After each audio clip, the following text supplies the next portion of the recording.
नमस्कार सभी को। अभी हम आए हुए हैं राजीव गांधी यूनिवर्सिटी दोईमुख पे, और सभी को जैसे कि सभी को पता होगा कि जो सुप्रीम कोर्ट है, जो फाइनल ईयर एग्जामिनेशन कह लीजिए या फाइनल सेमेस्टर एग्जामिनेशन को लेकर जो इशू चल रहा था, तो कल सुप्रीम कोर्ट ने वर्डिक्ट दे दिया है कि आने वाले सितंबर के महीने में जितने भी एग्जामिनेशन हैं जो यूजीसी से एफिलेटेड यूनिवर्सिटी से उन्हें कंडक्ट कराना होगा। तो इसी सिलसिले में हम आज यहाँ आए हैं और हम कोशिश करेंगे जो अथॉरिटी के साथ ही साथ जो स्टूडेंट यूनियन है जो हेजिटेशन कर रहे थे उनसे भी बात करें और उनका स्टैंड क्या रहेगा, उनको क्या कहना है वो जानेंगे। चलिए, अभी हमारे साथ है राजीव गांधी स्टूडेंट यूनियन के प्रेसिडेंट दोपुम जी, उनसे सीधे जानते हैं उनका क्या कहना है। जैसे कि कल ही सुप्रीम कोर्ट की तरफ से वर्डिक्ट दिया गया है कि एग्जामिनेशन कंडक्ट होना ही पड़ेगा, फाइनल सेमेस्टर कह लीजिए या फिर फाइनल ईयर का, तो स्टैंड क्या रहेगा? क्योंकि आपका जो कहना था कि सिलेबस भी ख़त्म नहीं हुआ, साथ ही साथ एक ऑनलाइन एग्जामिनेशन को भी लेकर आप लोगों का कुछ हेजिटेशंस था, तो उस पर क्या कहना, अभी स्टैंड क्या रहेगा क्योंकि वर्डिक्ट तो मिल गया है।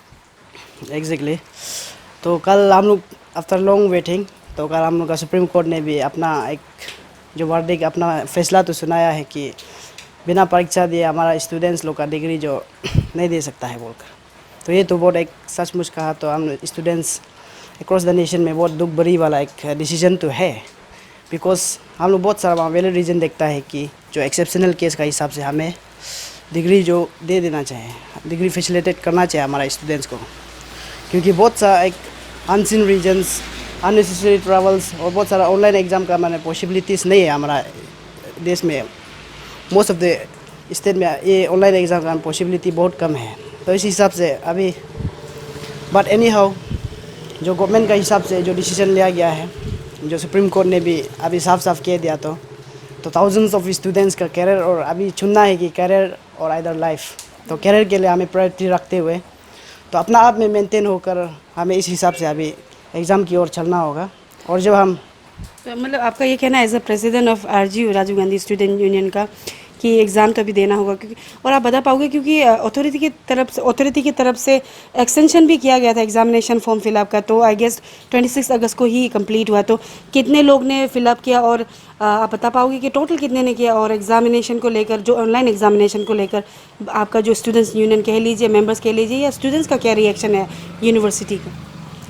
तो ये ऑनलाइन एग्जामिनेशन जो हम लोग का स्टूडेंट यूनिवर्सिटी का तरफ से जो फैसला जो डिसीजन लिया था, तो इसमें भी हम लोग ने टोटली अपोज किया था, but later on we discuss thoroughly. तो उसमें ऐसा इस प्रकार का आया है कि फर्स्ट ऑफ ऑल हम लोग का जो एजुकेशन का मुद्दा जो स्टूडेंट लाइफ मैटर था, तो student life matter but student degrees also matter. तो उस हिसाब से हम लोग का जो फिजिकल एग्ज़ाम है उसको तो उन लोग ने भी कैंसिल किया। तो ऑनलाइन का जब बात किया तो हमने डिस्कस किया, तो we have thoroughly discussed about it, and उन लोग ने ये साफ साफ कहा कि ये ऑनलाइन एग्ज़ाम है जो बहुत ही फिजिबल होगा सबके लिए, और ये जो मॉक टेस्ट है वो भी कराएंगे जो कि हमारा सितंबर 2 और 3 में कराएगा। तो उस हिसाब से देन वी विल नो कि how it is accessible to कितना हद तक माना एक्सेसिबल है हम लोग का स्टूडेंट्स को। ये फॉर्म फिलअप को लेकर हमारा स्टूडेंट्स लोग बहुत तकलीफ तो हुआ ऑनलाइन फॉर्म फिलअप करने में, because it was very new, लेकिन सब ने किया, कम्प्लीटली किया, और हमने 2 टाइम्स एक्सटेंशन भी मांगा अथॉरिटी का तौर से, और जो ऑनलाइन नहीं कर पाया उसने हम लोग ऑफलाइन के लिए भी मौका दिया लास्ट 26 डे बिफोर यस्टरडे था, तो वो भी कंप्लीट है। और मोर देन 50,000 स्टूडेंट्स जो कि जितना एफिलेटेड कॉलेजेस को भी मिलाकर फॉर्म फिलअप कम्प्लीटली हुआ सक्सेसफुली। ये पॉइंट को फिर से ऐड करना चाहूँगी, जो आपने कहा था आपकी यूनियन ने और काफ़ी सारे कॉलेजेस का जो स्टूडेंट यूनियन है उन्होंने भी आपके साथ में जो आप लोग एजुटेशन रख रहे थे उसमें उन्होंने भी साथ दिया था।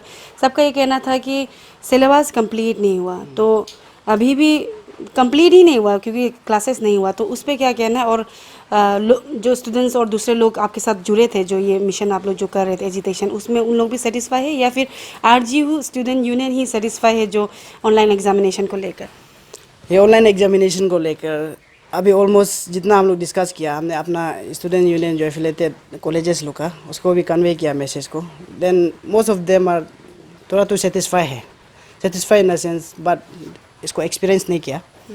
तो उसका हिसाब से अभी जो मॉक टेस्ट होगा देन वी विल नो कि कितना लेवल तक ये हम लोग के स्टूडेंट्स के लिए एक फैसिलिटेशन या फिर एक अच्छा है।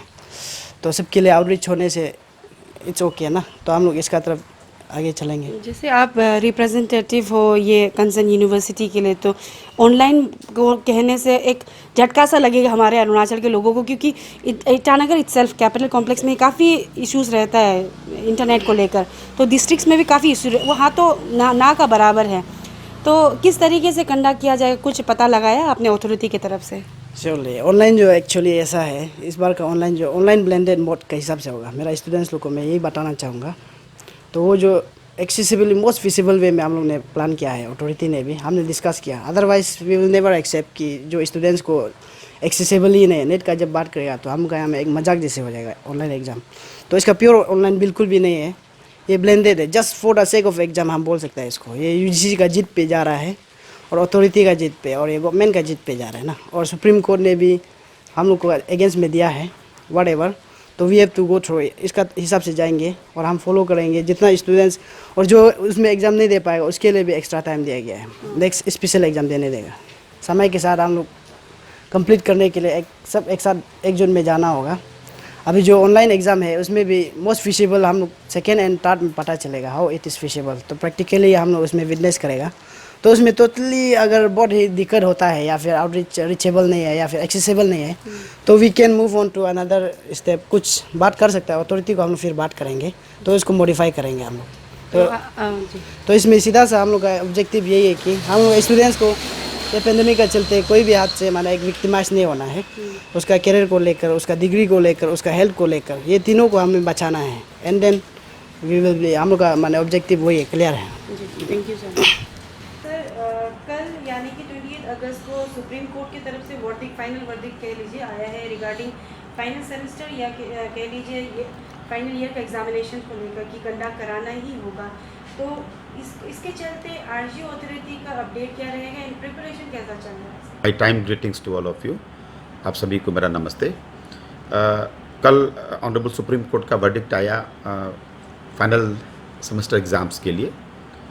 तो ये हम लोगों ने जो पहले भी सोचा था कि ये सेंट्रल यूनिवर्सिटी है and we have signed agreement between UGC, ministry of education and university. एक तो बात हो गई कि ये हमारा जो डिसीजन है वो हम लोग पहले से ही लागू करके बैठे थे और हम उम्मीद कर रहे थे अगर डिसीजन कुछ और भी आता तो भी हम यूजीसी से ही पूछते कि हमको क्या करना है, हम यूजीसी के अंडर में आते हैं। इसलिए हमने वैसा करने की सोची और वैसा ही हम कर रहे हैं। सर तो और साथ ही साथ हमने देखा था कि ऑलरेडी आपकी जो कंसर्न ऑफिस की तरफ से शेड्यूल भी फिक्स किया गया था ऑलरेडी एग्जाम्स के लिए। तो कब से स्टार्ट होने का बात है सर जो एग्जामिनेशन?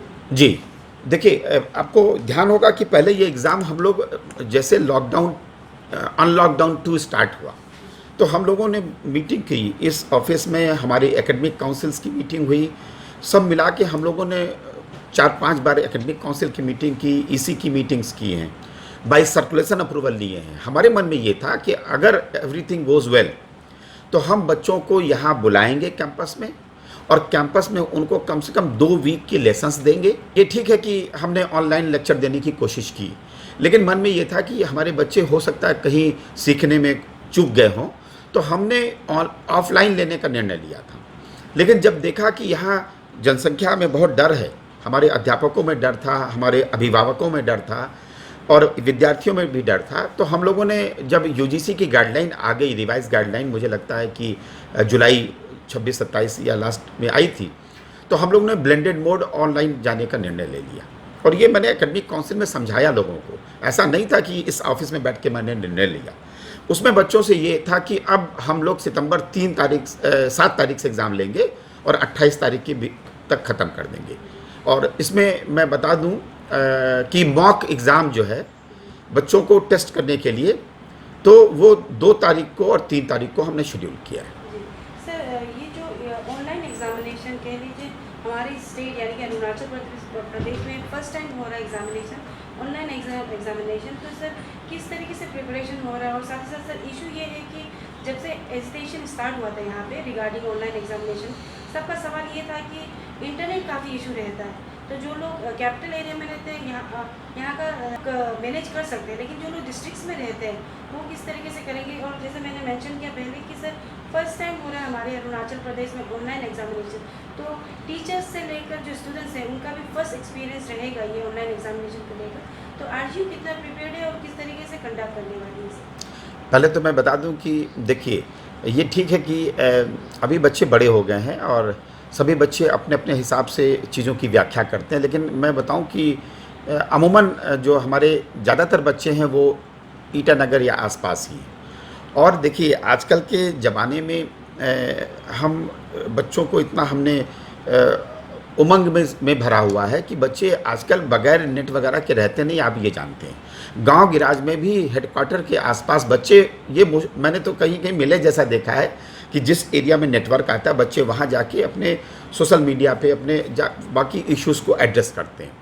तो यानी कि बच्चे ढूंढ लेते हैं, अगर ढूंढने का मन हो तो सभी ढूंढ लेते हैं। एक बात तो एक टेस्टेड मॉडल है, और दूसरा ये न्यू नॉर्मल भी है। अब अगर हम कभी आगे ना बढ़ना चाहें, हम कभी करना ना चाहें, तो आप ज़रा अंदाज़ा लगाइए कि देश तो आगे बढ़ता जाएगा। जैसे अभी एग्ज़ाम की बात थी, तो एग्ज़ाम हो रहे हैं, जो एग्ज़ाम नहीं देगा वो आगे क्वालिफाई नहीं करेगा। अभी आप देखें कि Arunachal Pradesh public service commission APPSC का अभी वैकेंसी निकल गई है, अभी उसके एग्ज़ाम भी हो जाएंगे।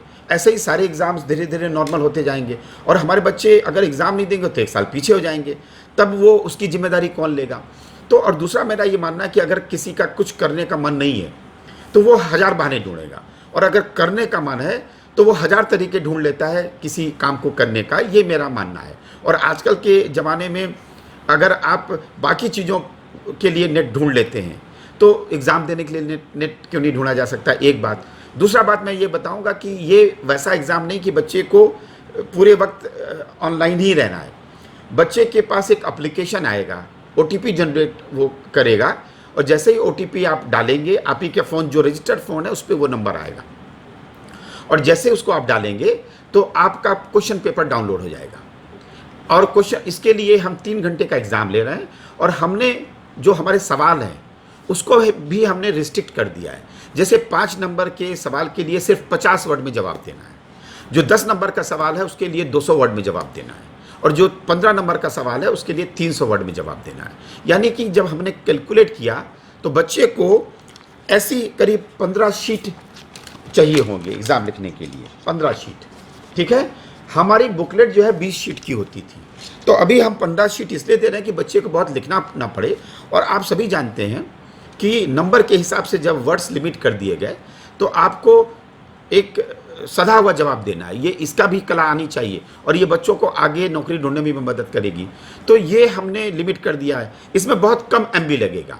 तो बच्चे ने अपना क्वेश्चन पेपर रख लिया, अगर वो लॉग आउट नहीं करता है, नेट रहे या ना रहे, क्वेश्चन पेपर हो गया।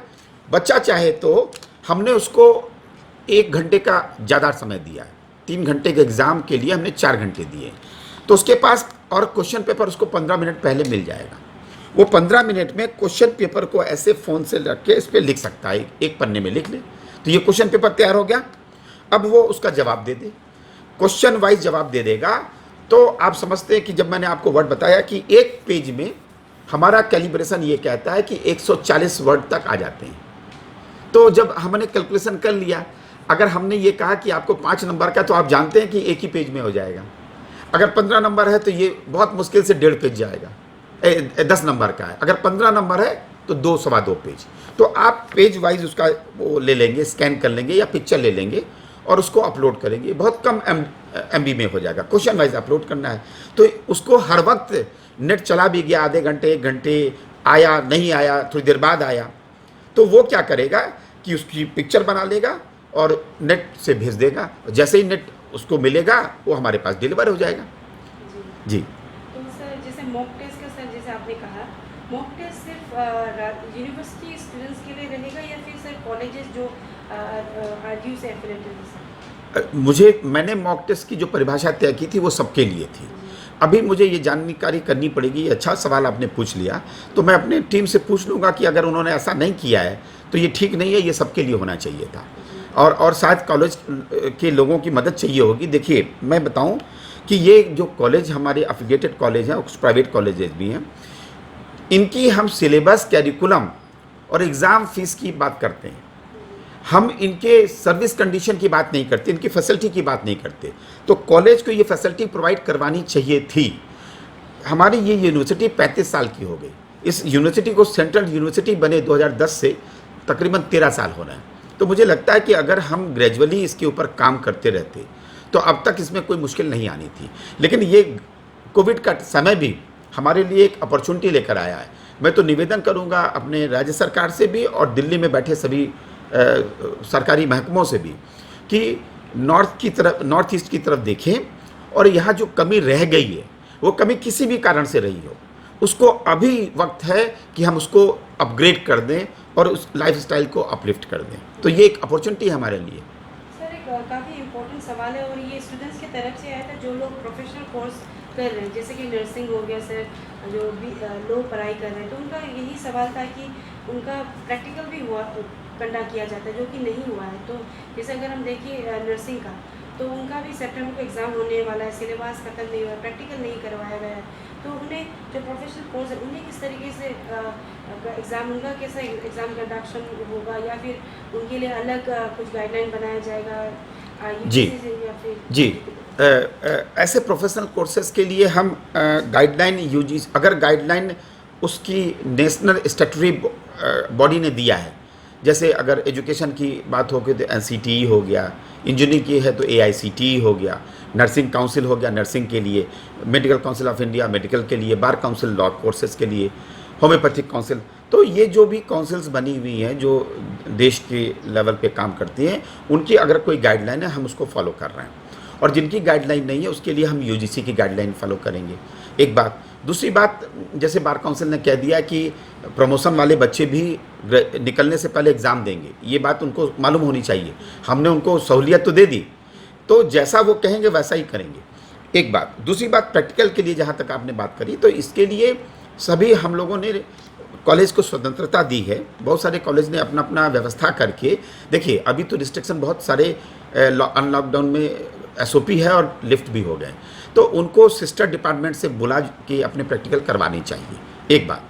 दूसरी बात, अगर आप चाहें तो वर्चुअल प्रैक्टिकल करवा सकते हैं। तो इसकी परिभाषा, जैसे हमारे यहाँ B.Ed में हम लोगों ने ऐसा स्टार्ट कर दिया है, बच्चों से आप सवाल जवाब कर सकते हैं, बच्चों से आप वर्चुअल क्लासेस में प्रोसीजर पे बात कर सकते हैं। तो ये उनको तय करना पड़ेगा, और नहीं तो ये भी हो सकता है कि ये तो हमारे आपस की बात है कि अभी हमने थ्योरी ले ली, तो आप ये बताइए कि अगर फाइनल ईयर वाले बच्चे का प्रैक्टिकल नहीं होगा तो उसको 2 महीने बाद, 4 महीने बाद, 6 महीने बाद उसको आके प्रैक्टिकल देना पड़ेगा, तब उसकी डिग्री मिलेगी, तो डिले हो जाएगा। तो मेरा ये सोचना है कि हम सभी को आपस में चर्चा करके, जैसे मैंने RGU के लिए चर्चा कर दी, तो अगर कोई कॉलेज आके हमसे बातचीत करता है, या डॉक्टर डेविड पर्टिन या रजिस्ट्रार साहब से बात करता है, या हमारे pro vice chancellor professor Amitabh Mitra से बात करता है, या हमारे कंट्रोलर डॉक्टर नानी जोश से बात करता है, तो हम लोग उसकी सारे सोल्यूशन निकाल के उसको बता देंगे। जी सर, आखिर में sir as a VC sir,